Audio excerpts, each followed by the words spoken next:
us. Uh, for those who are joining us,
Shida na mitambo. Oh,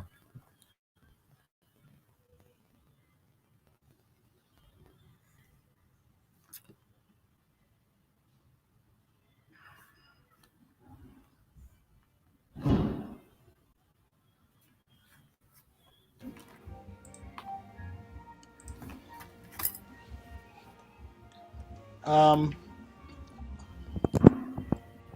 for those of us who have joined us, our apologies for the challenge we've had with the sound for now. Um,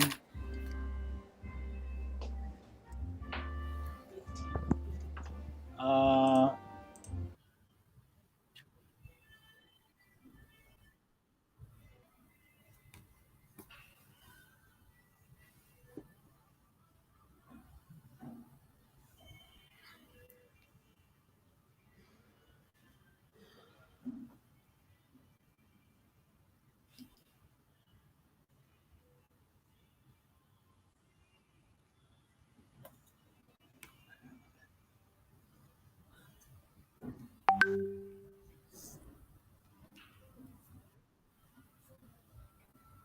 hello, hello.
Professional photographer and digital artist based here in Nairobi, Kenya. So I'll be taking you through some insights in artistic photography today. So to start us off, there's this image of this lady on my screen, and she's holding a stick, and she's having an uteo as a headset, and you can see there are African markings on her face and her hands and everything.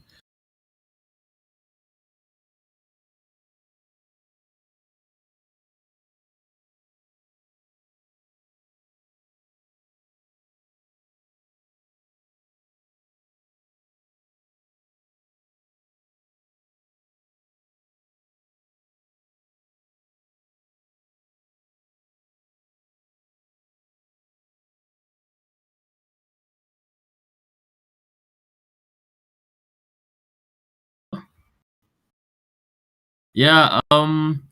So as I was saying, there is this image of this girl on my screen that she's holding a stick, and she's having an uteo as a headset, and she has some tribal makeup markings on her hands and face as well.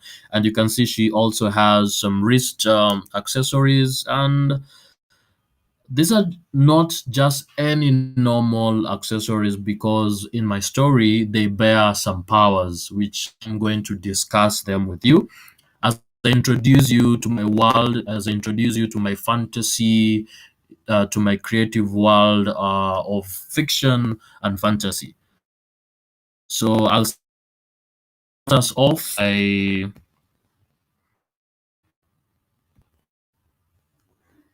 introducing you officially to artistic photography. So, when we are talking about artistic photography, we are speaking about three categories of artistic photography. So, we have fine art, we have conceptual, and we have fantasy. So, fine art photography, and these are the genres that I do, and also get to exercise in my work, yeah, be it commercial, be it advertising. So these are the three genres that I apply in my work. So we have fine art, we have conceptual, we have fantasy. So fine art photography is not about capturing what the camera sees, it is about capturing what the artist sees.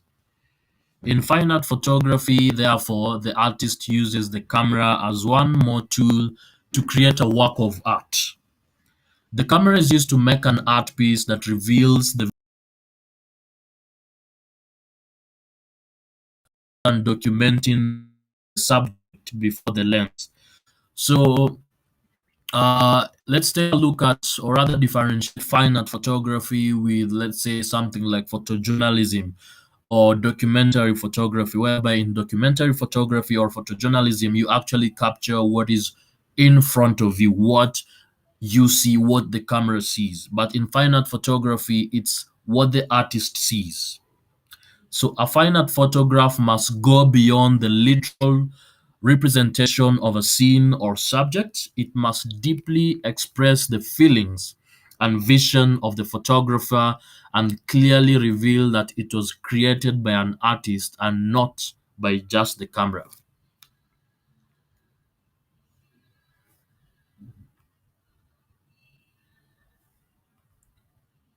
Then there is conceptual photography. Conceptual photography is a subgenre of fine art photography. It expresses an idea, message, and emotion.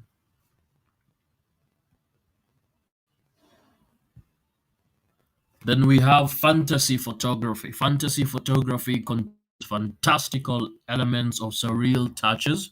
It takes the viewer out of the normal world into unreal scenes.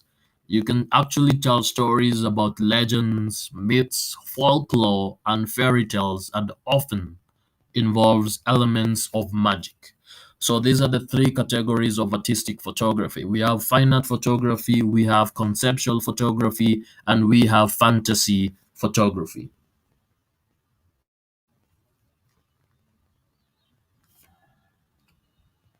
Mnanisikia?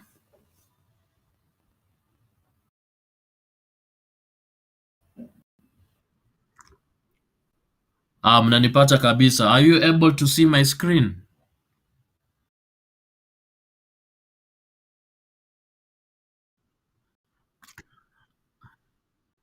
Okay, sawa. So that's how you differentiate between fine art photography, conceptual photography, and fantasy photography. People tend to think that, or rather, conceptual photography is fine art photography, but fine art photography is not conceptual photography. Conceptual photography is just but a subgenre of fine art photography. And how you differentiate conceptual photography from fine art photography is that they both express what the artist sees, but the main difference is that conceptual photography goes beyond to express an idea, a message, or emotion. So conceptual photography goes beyond to narrate that. So I'm going to show you by illustration example of images just to differentiate fine art photography from conceptual photography from fantasy photography. So this is a fine art photograph. This is a fine art photograph. It is my vision. It is what I saw that I applied. Um, it is not what the camera sees. This is not something that the lady did not come this way. I had to see it beforehand. I had to see it in my head before I even approached this particular lady. I had to sketch it down. I had to get these props beforehand and decide on how to light this lady over here, our model here, our subject here. So this makes it fine art. Then this is conceptual, and I'm going to talk about these images and tell you the stories. What is the story? What is the message behind each individual image? What was I thinking at that particular time? So the previous image is fine art. This is fine art. This is conceptual. This is fantasy. As you can see, there are elements of magic, things that are surreal, things that are not of this world. And these are two sisters in my story. These are two sisters who individually bear different powers, individual unique powers. And we are going to discuss that just in a few. So, concept and creative process. So, many of you have been wondering, hey, Steve, how do you get to create your images? How do you get to collaborate? How do you get to bring together a team of people to execute these wonderful artistic images? So, today I'll be serving you that tea, and we start by how do I approach my creative process? How do I approach my concepts? So, client's brief project. I'm going to divide this into personal projects and client's brief project. So most for the client's brief project, most clients do not have an idea of what they want. And so I diagnose and provide a solution to a creative problem, hence my nickname, the photo doctor. As an entrepreneur, you are supposed to be in a position whereby you solve problems. And for me, I solve or rather provide a solution to creative problems. So what is the workflow? What is my workflow look like? So first and foremost, I receive a brief or proposal for a creative shoot. So this could be either through Instagram or Facebook or WhatsApp or call or email. So that's how my clients get to approach me. So I receive a brief or a proposal for a creative shoot, and I get to know what story my client wants me to tell. There are clients who know what they want, and there are clients who do not, or rather have not figured out what they, but they want to shoot something creative with me. So I accommodate both clients that know what they want and clients that do not know what they want, but they want something unique. Then my next step is to try to understand the client's creative needs, what they need in their shoots. So we have a conversation. This could be a phone call conversation or an email conversation or a WhatsApp conversation or an Instagram conversation where I get to try to understand what do you require? What are the requirements of this particular shoot? How can I best facilitate your story so that we bring it out? So I try to understand the client's creative needs, what they need. Is it makeup? Is it wardrobe styling? Do they need maybe special props? Do they need accessories? Yeah, so they paint for me that picture, and I get to understand and not everything down. Then there is budget negotiations, whereby we try and see, or rather formulate, come up with a budget for everything, for the shoot, for wardrobe styling, for creative props, whatever is required. And that is from the previous discussion that we have with the client. Then after that, now, after we have made negotiations and I have understood the client's needs, so what happens is, and this is a point that I haven't jotted down, but it's supposed to follow the budget negotiations, is the client now pays, or rather, yeah, the client makes a down payment. And for me, I normally inquire for at least 70% down payment, so that I can facilitate everything. So at least 70% down payment. So it's upon the client to choose if you want to go ahead and pay 100%, because most of my clients trust me enough to pay 100% beforehand. But normally I request for 70% minimum as down payment. Then after that, I start to develop concept art, and this is a very vigorous process, a very thorough process. Then I start script writing to develop a storyboard, and this is especially for fantasy shoots. And the script writing or the storyboarding process takes me about 1 week. So in my shoots, I get to become, or rather, I'm in a position whereby I chip in as a creative director, I chip in as an art director. So more or less, let's say a moving agency, because instead of you approaching an agency and getting an art director, and getting a creative director, and getting a photographer, outsourcing these talents individually, you have all these talents in when you come to us, or rather when you approach me, because I embody all these roles. So I embody the photography bit, I embody the creative direction bit, I embody the art direction bit. So I do the script writing myself. I develop the storyboard myself. Then after that, I start to research to develop a mood board, and this takes me about three to 7 days. Then after developing a mood board, I contact a team of creatives, that is the makeup artists, the stylists, and etc. I get to discuss my mood board with my creative team at that particular time.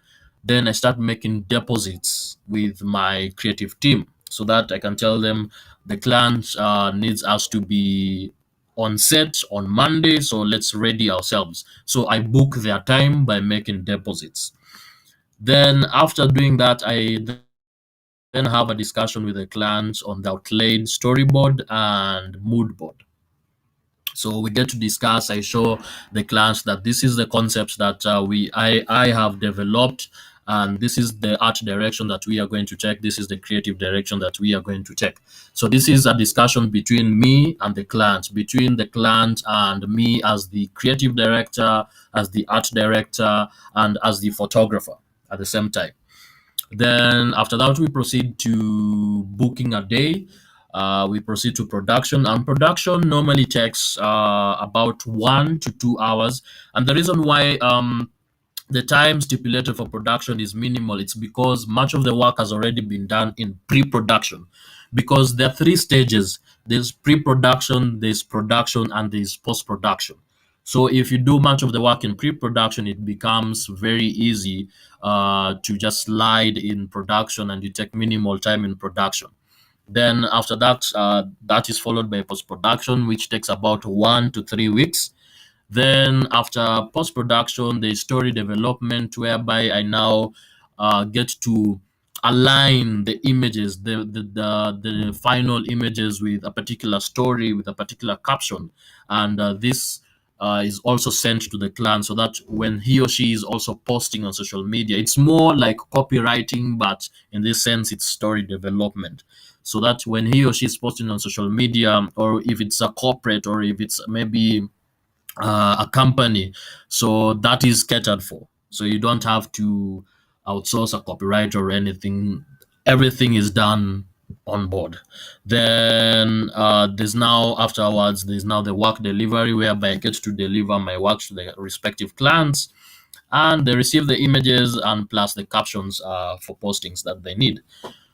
So that is client's brief. Then for personal projects, my workflow is I first identify the story that I want to tell, and most of these stories are inspired by things and people around me, or things that I'm going through as a person, as I shall be discussing in a few minutes' time. So my stories are inspired by things and people around me, or things that I'm going through as a person, not as an artist, but as a person, as an individual, as a human being. What am I going through at that particular time? If I'm going, maybe if I'm hurting, I write that down and I bring that in pictures.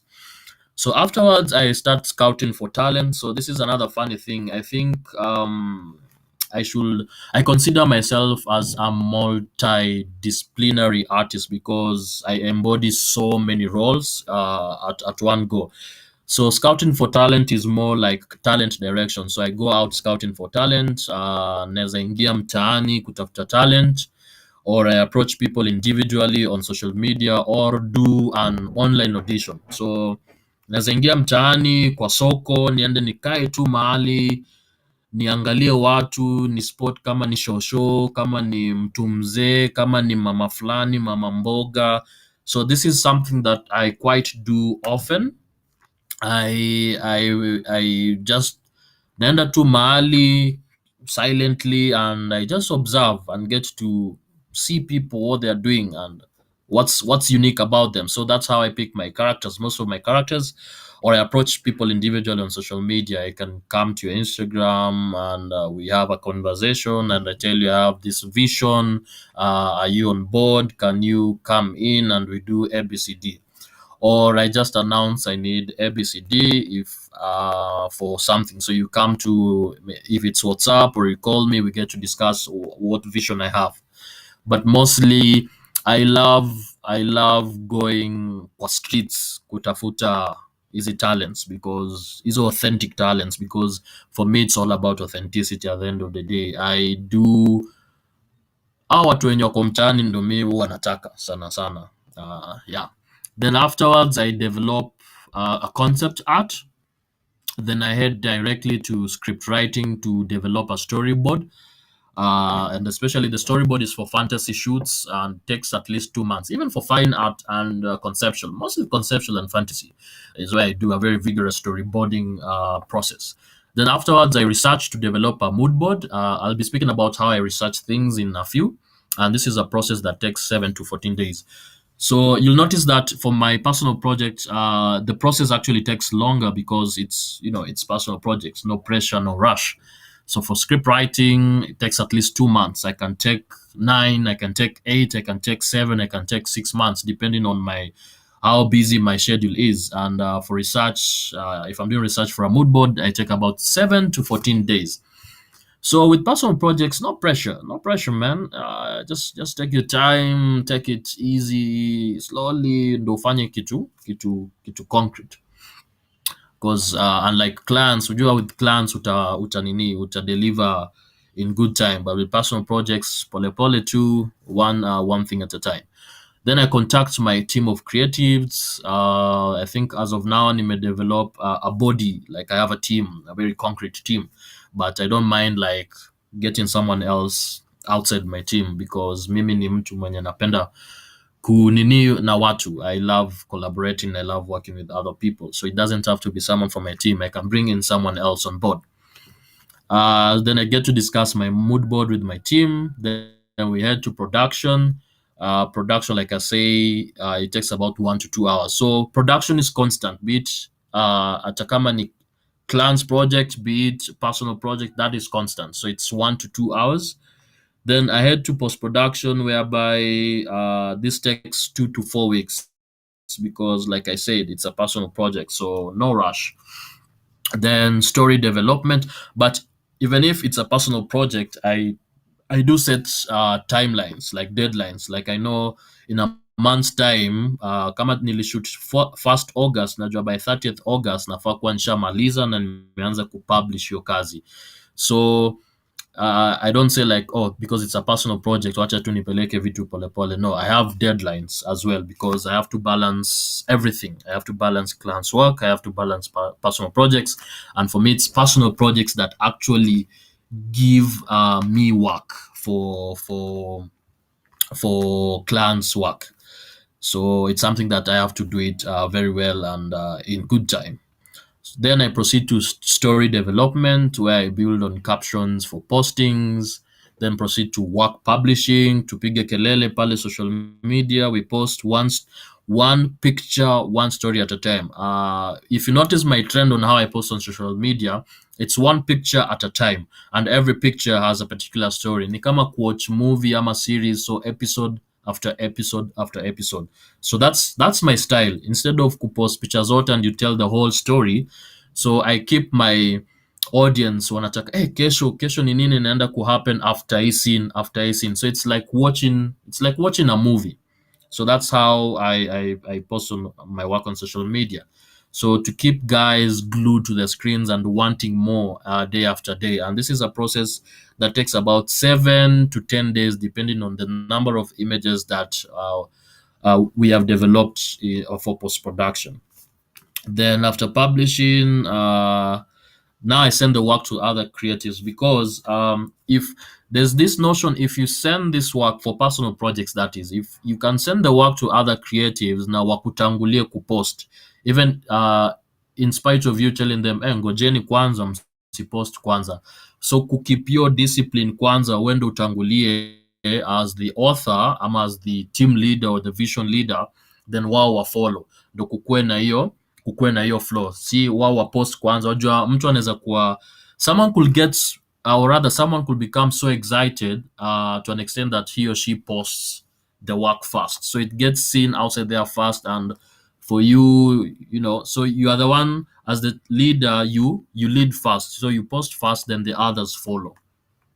Or you can post then share, after posting you share that same picture just immediately, so that now they can follow after you're posting. So yeah, that's how I do my personal projects. Then afterwards, for personal projects, we all put our resources together as a team. You bring your resource, I bring my resource, we combine these resources and do something wonderful. Research. So how do I do my research? And the research is normally a very, very, very vigorous process. It's very thorough. So for storyboards/mood boards, I take the following steps. I decide on the story I want to tell. I try to keep my stories as original as possible and authentically African cultured through imagination. My stories are very original. I don't like ati nachukua sijui Thor alafu namgeuza huyo Thor anakuwa Thor Mwafrika. I don't do that. I don't borrow like characters. So I develop my own characters from my head. So sit down, just get creative, develop original characters from scratch. These are imaginative characters, that is, not characters that have existed before. So very fresh, very new characters. Then afterwards, I construct my inspiration collage. That's a visual collage of images that inspire me. Then break my final vision into components, then focus on these constituents, e.g., type and feel of makeup, wardrobe, lighting, and color schemes. So if from a collage, I break down now these constituents. Nasema, this is how I want my type and feel of makeup to be. This is how I want my wardrobe to be. This is how I want my lighting to be. This is how I want to replicate. So this is a matter of replicating. If it's replicating a particular lighting style, you won't see that lighting style at this person is speaking about how he positioned his lights. No, but having experience being a master of lighting, I will look at a picture and see how this scene was lit. Like definitely I'll figure out that, and that comes with experience. So replicating, maybe borrowing some aspects of the wardrobe styling, so you don't entirely copy 100%. You just take some bits. So if it could, maybe it could be the color or the detail of the wardrobe. So those are aspects that you borrow, but you don't copy. Then afterwards, I cull components of my visual collage, then get to arrange the key images into a layout. Then I sketch my lighting schemes on paper. That is a practice that I have developed. So how I light my subjects, that is something that is predetermined, and I always have that on paper on my drawing book, which I call it the creative direction book. Then from my research, I do my research from apps like Behance, YouTube, Pinterest, or from watching specific movies, animations, or music videos. Mimi ni mtu wa movie 20, or okay, not 24/7, but I love watching movies is a hobby, and I draw a lot of inspiration from movies, from superpower, superhero movies, from animations, and from music videos, and also from comic books. That is something that I really enjoy. So these are the channels that I draw my inspiration from: Behance, YouTube, Pinterest, watching specific, and I'm underlining the word, stressing the word specific, not just watching any movie, specific movies. So someone can tell me, Steve, oh, there's this movie that is out and I think you'll enjoy it because it has this superpower character. So I go watch that movie. I get to I personally don't I watch movies for entertainment and for education, because I'll watch the first time, then the second time I get to analyze and break everything into constituents and get to analyze how was the cinematography, how was the lighting in this particular movie, how was this done, So I get to break a movie into particular constituents so that I can maybe sketch that down for inspiration from that. So head into the collaborative, hapa ndo kuna kwanga kidogo na ki it's something, but let me take you through so that when you are now executing your project, you'll be in a position to execute it better. So the first thing that you ought to have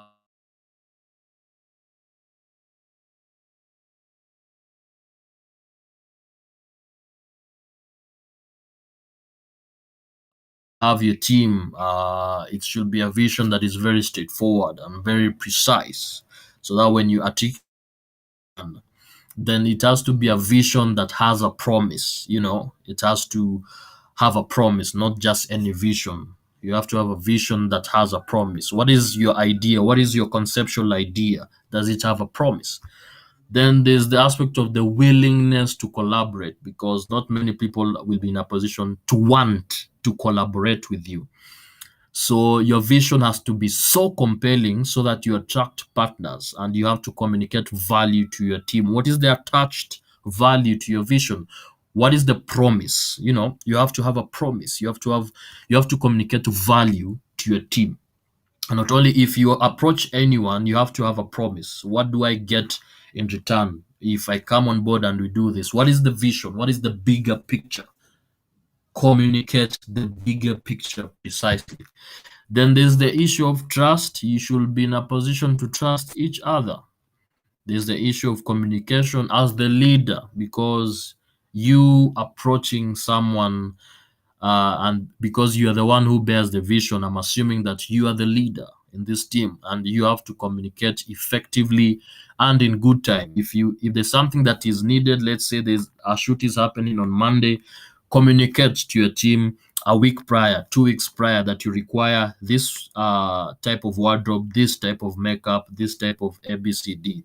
So you have to be a leader that communicates effectively and in good time, not last minute rushing.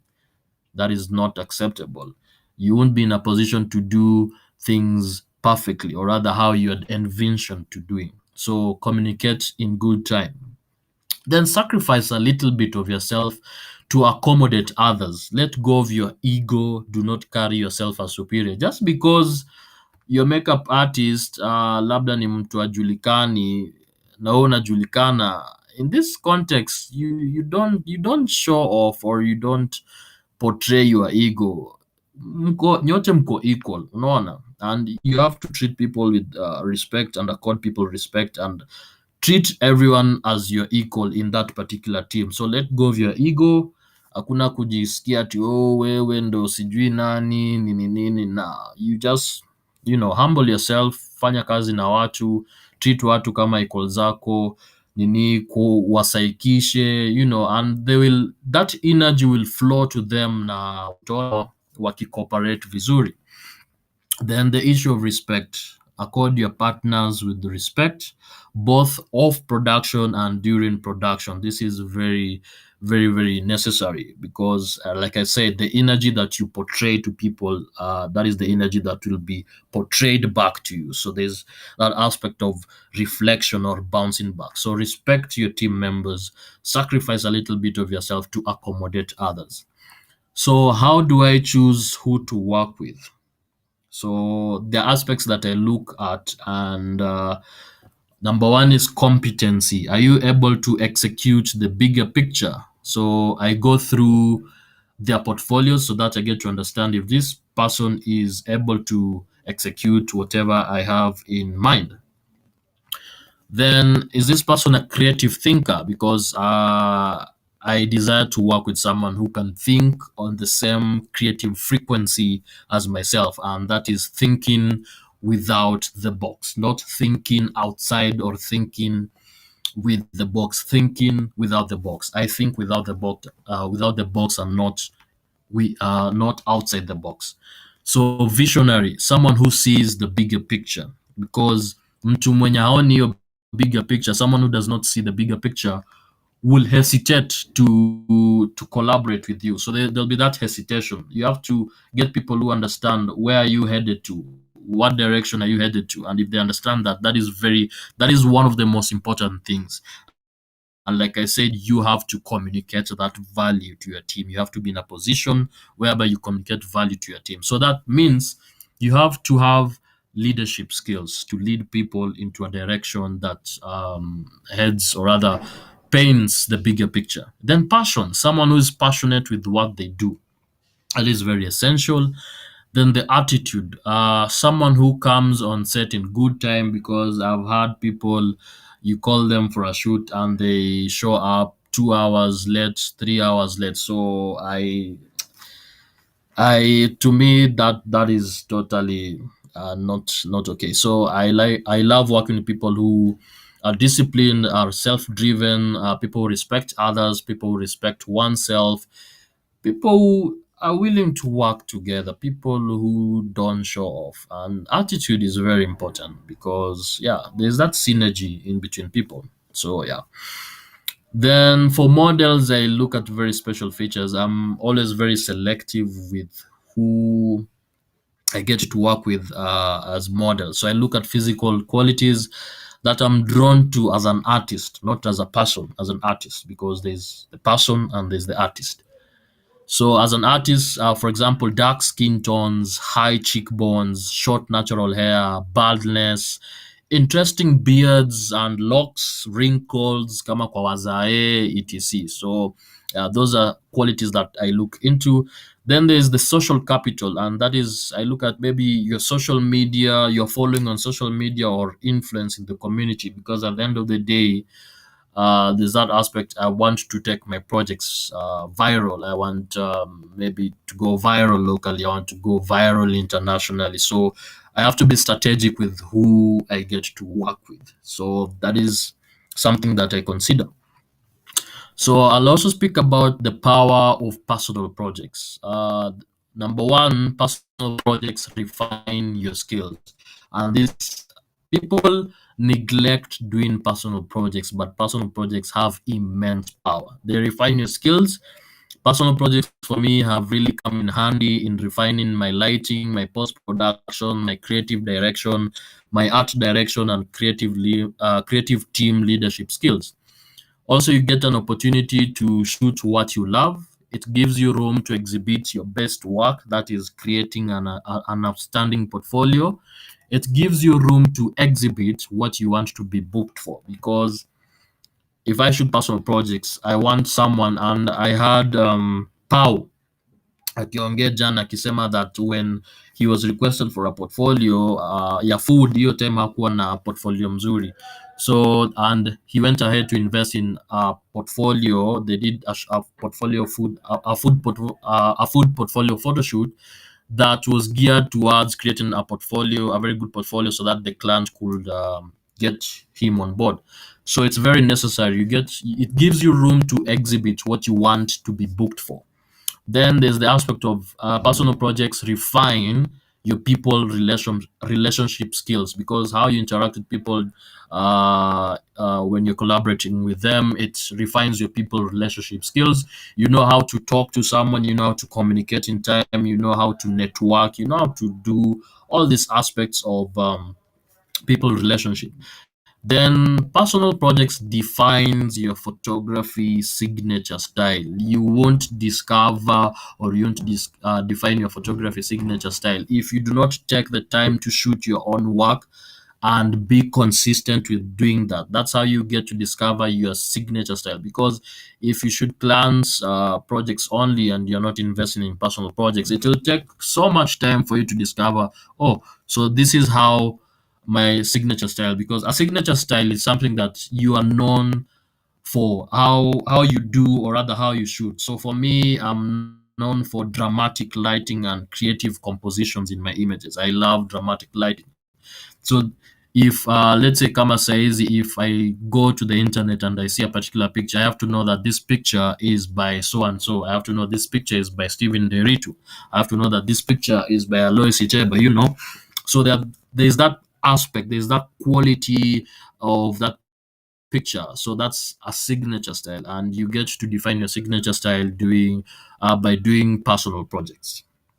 So what are the essentials of artistic photography? Number one, camera brand or camera proficiency level does not matter. You can achieve great artistic images with beginner level cameras of any brand. So whether you're using a beginner level crop sensor, or you're using Nikon, you're using Canon, you're using Sony, you're using Phase One, you're using Hasselblad, though, that it doesn't matter. You can create great artistic images with any beginner level camera. Before I purchased a full frame camera, I used to shoot with a crop sensor. I used to shoot with an old camera, and that was the Nikon D52, and to create award-winning images. Actually, most people don't know, but I've won most of my awards with an entry-level camera. So you can imagine. So you don't need a great camera or a great camera proficiency level to achieve artistic images. Then master your lighting. This is the most important aspect, and it is very paramount. So how you control your light, how you manipulate your light, how you reflect your light, how you sculpt your light. This is very essential.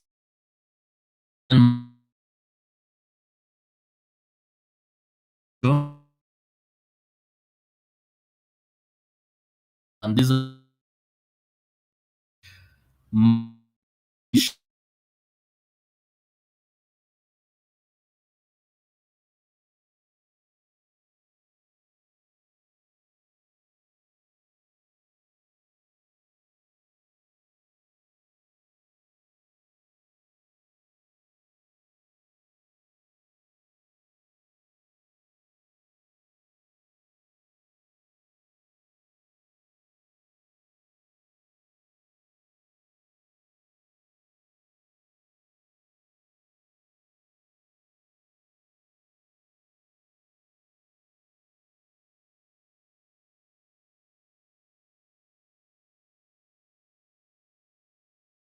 baby bump photo shoot.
etc., etc.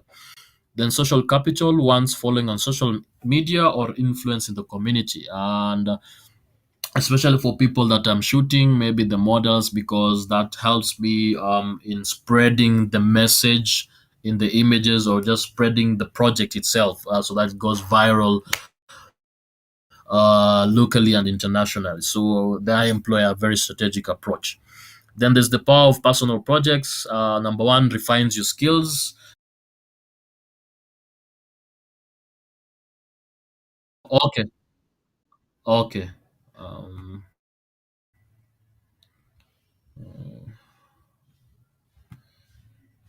Sorry.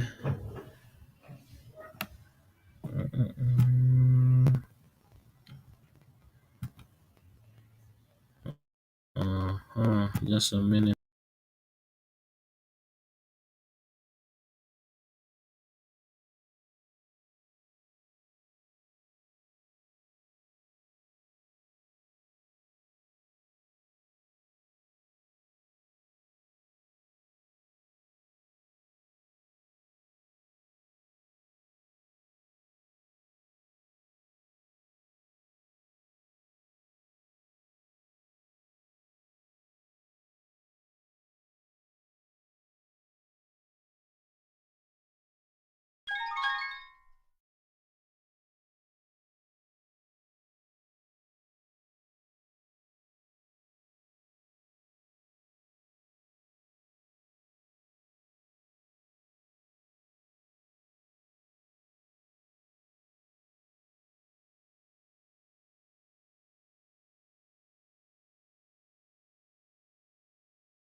Essentials of artistic photography, as I was saying.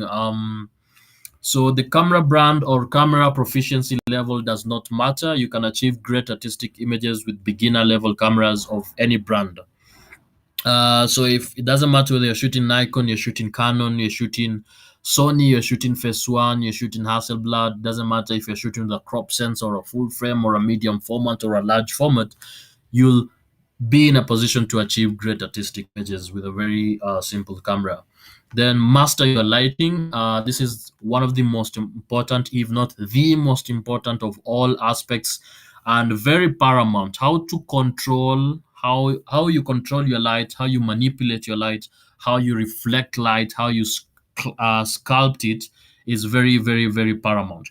Then master composition, master post production, master people relationship skills. If you want to be a team leader, if you want to lead people towards a very successful collaboration project, master visual storytelling. Um, you have to have a creative mindset, because unlike other genres of photography, like let's say photojournalism, in artistic photography you have to possess that creative mindset. Or if you do not have a creative mindset, you can always contact, let's say, a creative director or an art director to develop concepts for you. So you can always contact someone like myself to come on board in a project and get to develop concepts on your behalf. If it's creative direction, if it's art direction, or if it's directing the models themselves. So I'm always available if that task needs to be executed. Then you have to have passion. You have to be passionate with what you're doing. Unlike other genres in artistic photography, for you to execute, or rather for you to create a masterpiece, you have to be passionate, because artistic photography is like you painting, it's like you drawing. And when a painter is painting his or her work, there's that passion, there's that passionate energy that he pours out, he or she pours out into his work. So that is the same attitude that you pour out also to your photography. You have to enjoy creating. You have to enjoy creating. That's just a fact. So you can't create artistic photography minus passion. You have to enjoy. Because for me, when I'm creating these artworks, I imagine myself painting them. It's painting. I'm drawing. I'm painting with light.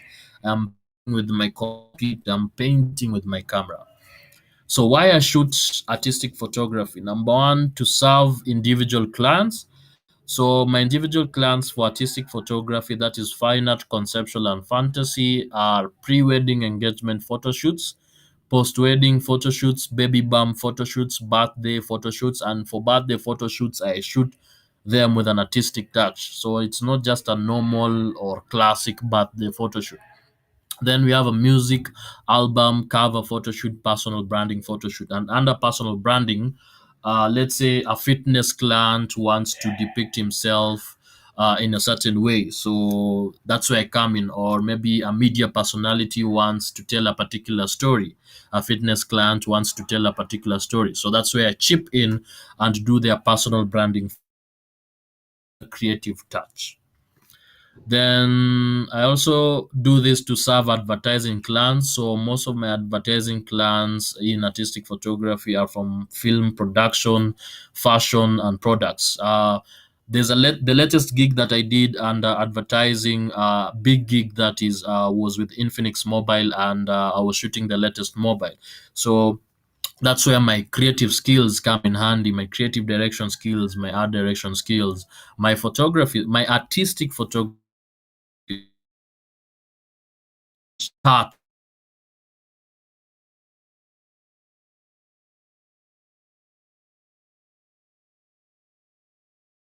photography to sell my own art. My guys, for example, so like the image that you see in my background, them Z, the lady with the goggles and some very vibrant piece, and Gaetana, the lady with the lightning coming from the eyes and from the fingers and everything, and also as prints and as t-shirts.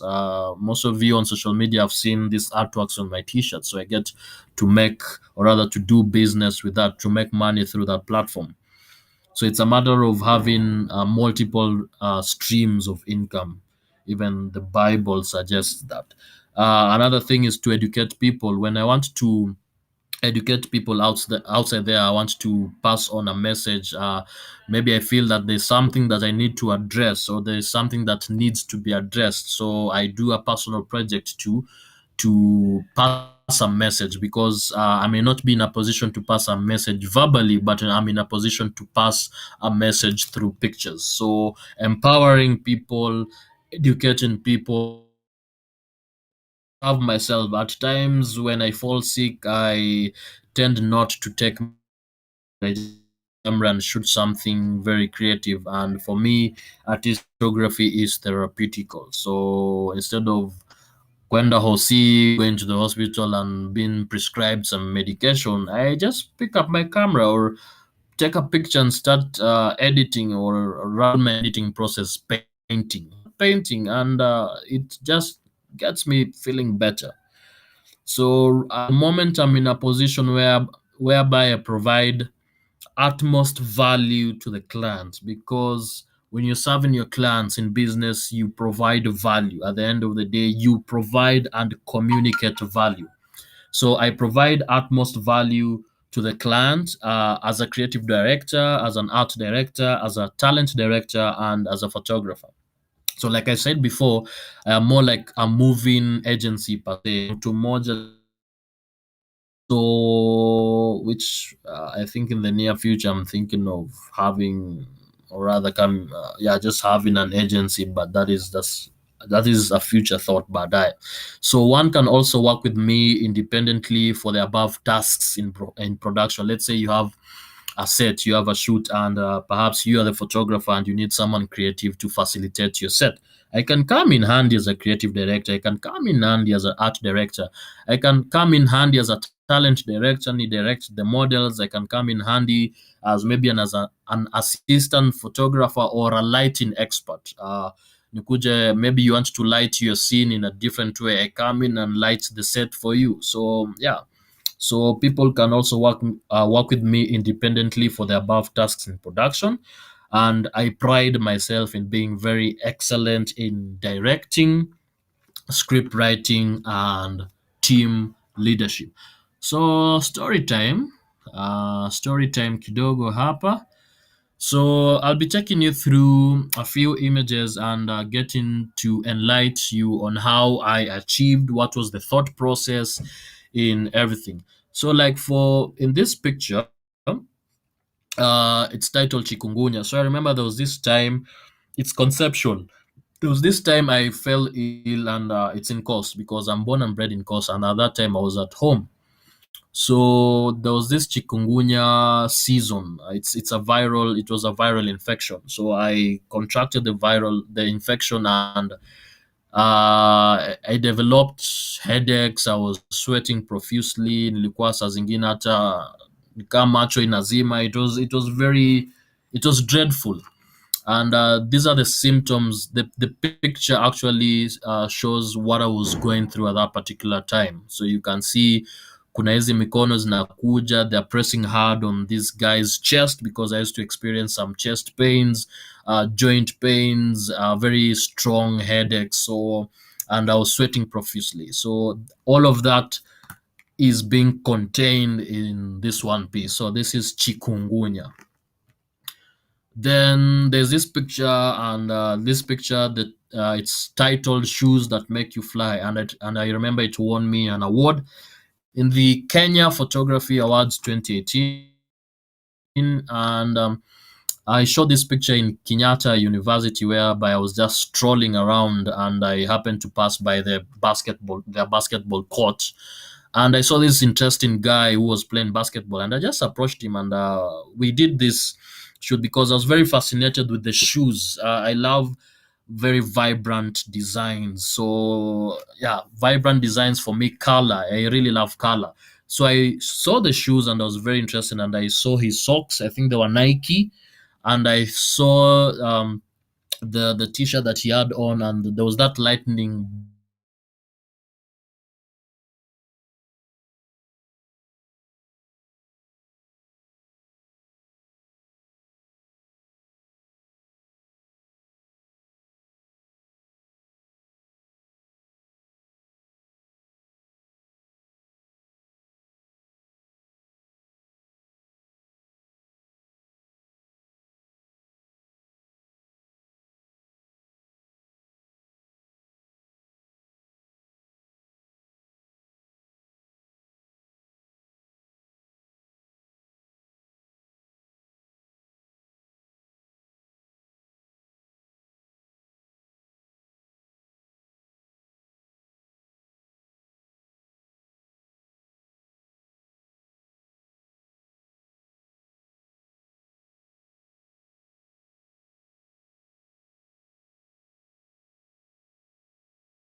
So I was fascinated by this is a gentleman by the name Ngor Bol. He's Sudanese, and I spotted him at Kenyatta University when I had headed there to pick up something. And I was strolling down through the basketball court, and I noticed him. And what really drew me to him was, or rather, were the shoes. And I'm an artist that loves vibrant colors, and I was drawn to the shoes and the socks that he had. So, and also the lightning bolt that was on his t-shirt that complemented the whole vibe. So I shot his shots of him approaching, or rather, when he was playing basketball, and I caught this shot while he was in mid-air. And I remember this. This is a picture that won me an award in the Kenya Photography Awards 2018. Yeah, so shoes that make you fly. As you can see, he's literally levitating in air, scoring, and that was the whole idea. And this was complemented by this lightning bolt that was already there, and you can see the shoes and everything is actually in space. Then there's this picture of this gentleman. So I showed this picture. The picture is titled Curfew O'Clock. Curfew O'Clock. And as you can remember, there was this particular time when the first curfew was announced. I remember the curfew hours, there was that restriction. By 7 p.m., you're supposed to be indoors. So I showed this picture to demonstrate how the affairs of the country were at that particular time, whereby the country was set in a mode of panic during that time because the curfew had just been introduced. Police were gushing in the streets and looking for people, like chasing them away out of the streets and everything. And this just shows that activity. So I shot this in Nairobi CBD. It was staged. So this is conceptual. This is curfew o'clock, just to show what was happening in the country, the state of affairs in the country at that particular time when the curfew restrictions were imposed. Then there's this picture here. It's a fine art picture. So I shot this picture in a very ordinary location. And for those who follow me on social media and for those who know my work, I tend to shoot, if I'm shooting outdoor pictures, I tend to shoot in very ordinary locations and try as much as possible to create extraordinary images in these ordinary locations. So it's a matter of transforming um, the ordinary into extraordinary with photography. So this is titled Color Your World. And there's this notion of if you wear something, you have to exude that feeling to the world. So hence the title Color Your World. If you wear, let's say, a particular, if you wear a hat and you feel like that hat makes you beautiful or that hat makes you feel powerful, that is the same feeling that you get to exude to the world. So for example, in this twin picture, this flowing dress is purple. So for me, this purple demonstrates majestic, royalty, and everything. So this there was that feeling of majesty, royalty oozing from the flowing dress, and that is exuded to the world. Hence, the reason why this flowing dress is purple and the sky is also purple. So what you wear, you exude, and that's how the concept came about. So color your world, and by color your world literally means, or rather, symbolically means that whatever you wear, that feeling that you get to derive from whatever you wear, you also exude it to the world. You express it to the world. You express it to people and the environment around you. Hence, this picture. Then there's this picture of this lady and these two gentlemen surrounding him, and this picture is titled "Embracing My Demons." And yeah, this picture is shot in cost. So embracing my demons is in our day-to-day lives, we tend to battle with things that internal things that maybe it could be stress and everything. And at times we fight so hard, and after fighting so hard, when we find no solution, we tend to give up or to give in. So embracing my demons is, or rather, this picture demonstrates that aspect of giving in to circumstances because you're now powerless. You're not in a point anymore. So embracing my demons. This picture shot at the coast, at the Indian Ocean, in the Indian Ocean, in Mombasa, County. So this picture is of this mzee lighting up a cigarette and ready to, puff a smoke. And interestingly enough, I met this guy in a particular market. I think in Kiamumbi Market, where I'm mostly known in shooting my outdoor pictures. And because I get to find these interesting characters in that particular market, and I think as or rather created friendships with the locals over there, and they know me. I found this guy. Wacha niseme na Kiswahili ni wale watu wa kunoa visu. He sharpens knives for a living, and he was doing that on his bicycle. And I approached him, and that I have this concept that I derived from just looking at how you're doing, or rather how you're going on with what you're doing. And so we discussed the idea, and we went to the studio and showed this particular picture, and it became a trending picture that, yeah, got very good attention online and also offline, and it has been one of my best pieces also. So this is the picture is titled Moguka, because Guka from Guka. So this is fine art. Then there's this Black and Bougie, the very futuristic pieces, headpiece, the eyepiece, the makeup, the feel, the lighting, and everything. So this is also fine art, and it's titled Black and Bougie. And this was inspired by the song by Migos, Bad and Bougie. So I just said Black and Bougie. Then this is a conceptual image actually, embracing. No, this is Prisoner of Melanin.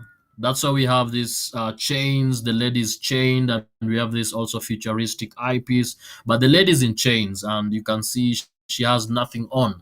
So yeah, Prisoner of Melanin. I think there was that. I saw this picture at a time whereby there was something to do with racism and everything. So yeah, this was shot during that time. Then there's this Monday. This is a fine art photograph that shows that feeling that you derive when it gets to Monday. Like you're like, oh, Monday. Monday is a very serious day, and it's the first day of work. So exude in a Monday setup. Unlike Friday, whereby it's jolly, you're happy, weekend ndio hiyo inaingia. Monday is just another, vibe. So this is just Monday. If Monday was a person, this will be Monday. Then this is from a story. This is now fantasy. Is Legend of Gaetana. One of the earlier gods that existed before, and she had the powers of cosmic energy and lightning.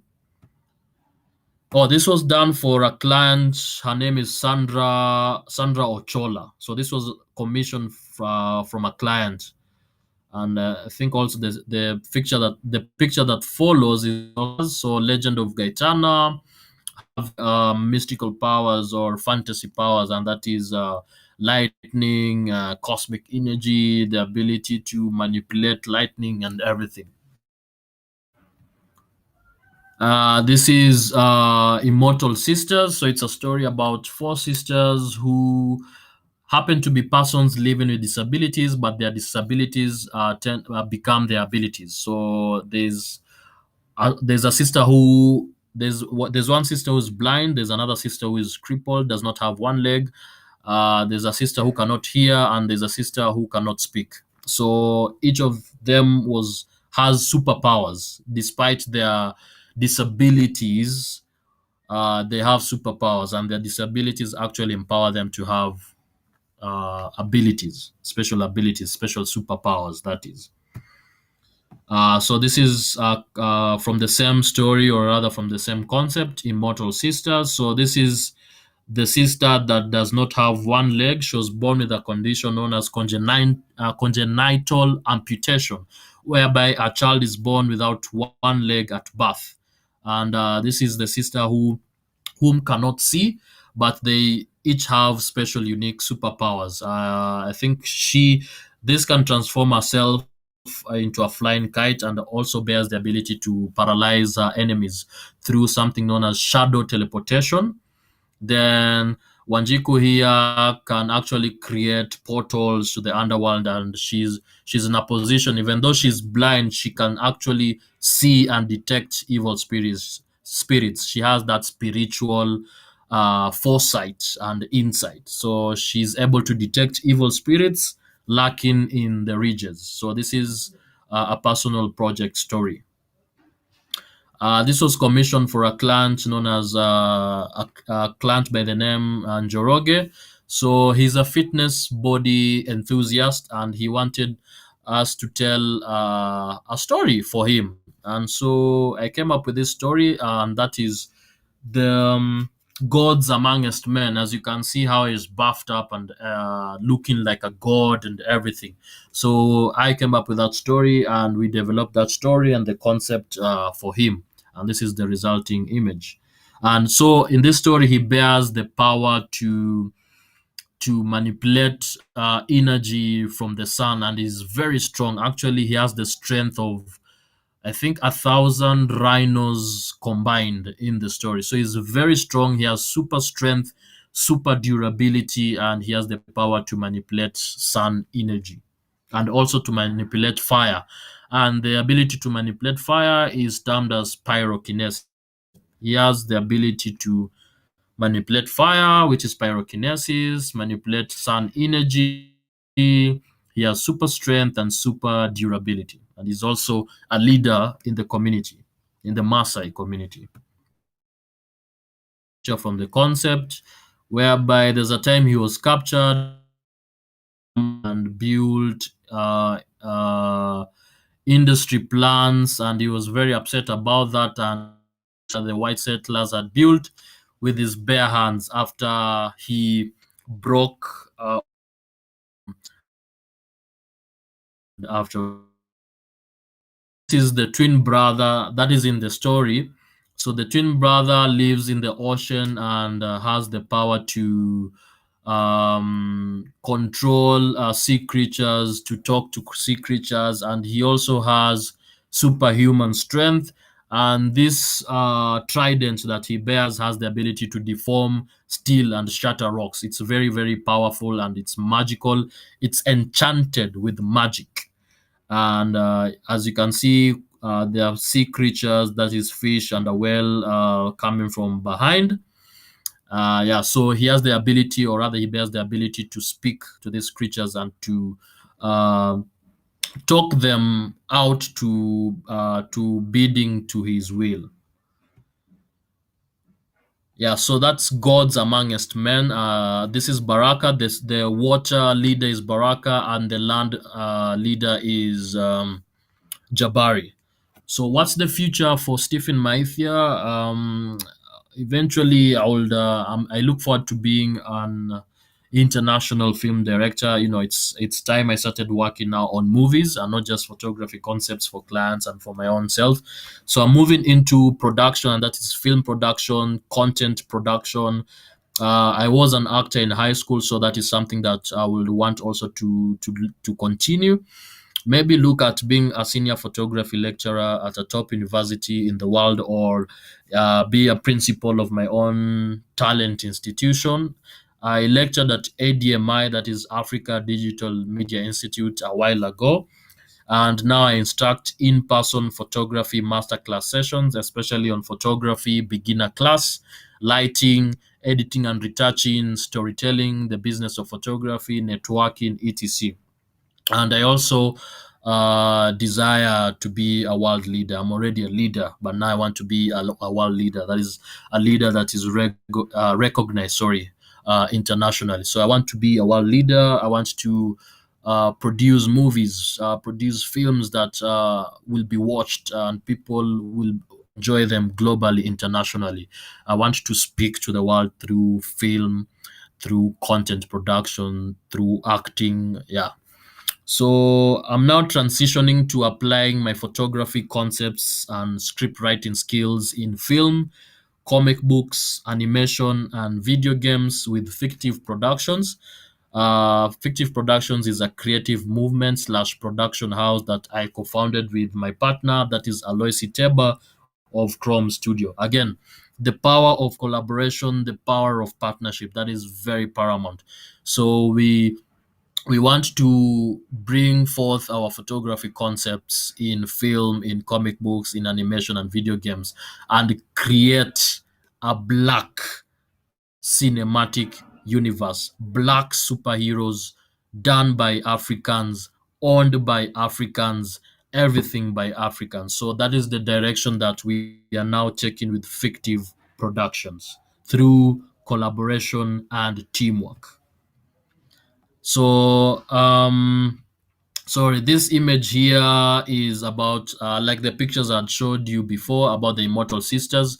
So we are going to have a film, a movie, not just any film, a very powerful movie for that, for the Immortal Sisters, and also comic books, animation, and video games that is being worked on. And also, as you can see here, this is Loyan. Loyan is a forthcoming comic book that will be launched this year, so stay tuned. So there are films that we are working on currently. There are comic books that we are working on currently, and we also have animations that are underway currently. And all of these concepts are borrowed from our photography work. So it's now a matter of transitioning from photography to film, to comic books, to animations, and creating other content, and also having multiple streams of income as well, multiple streams of creative incomes.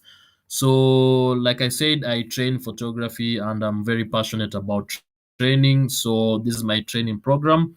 I train on lighting, I train on editing and retouching, I train on visual storytelling, I train beginners, people who have never had any experience with cameras.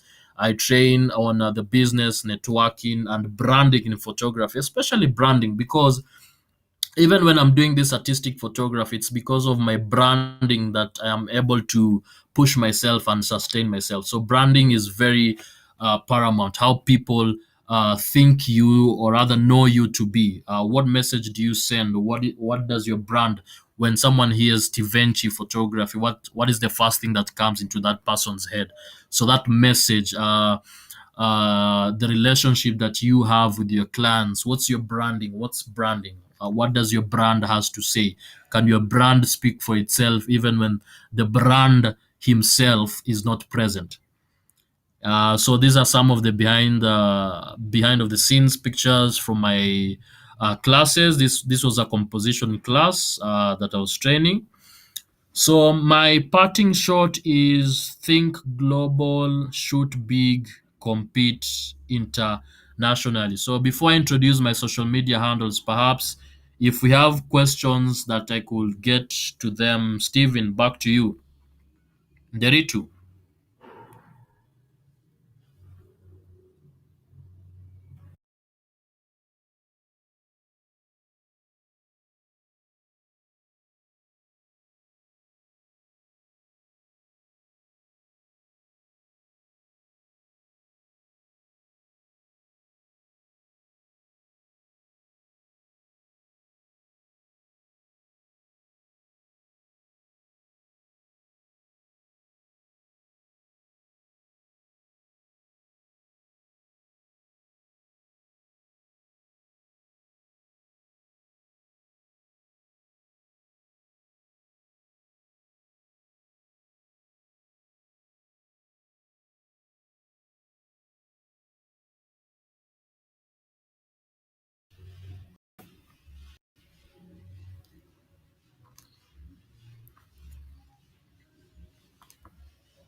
Stevo Sikoski.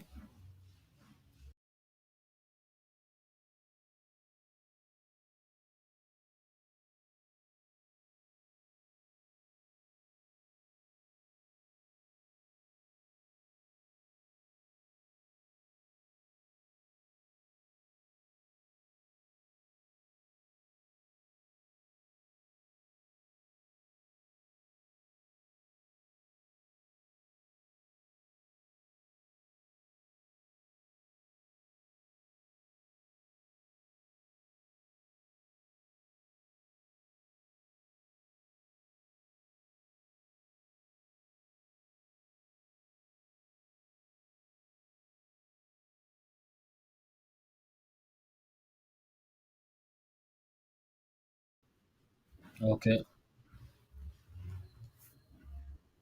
So let me. Yeah. So my parting shot is think global.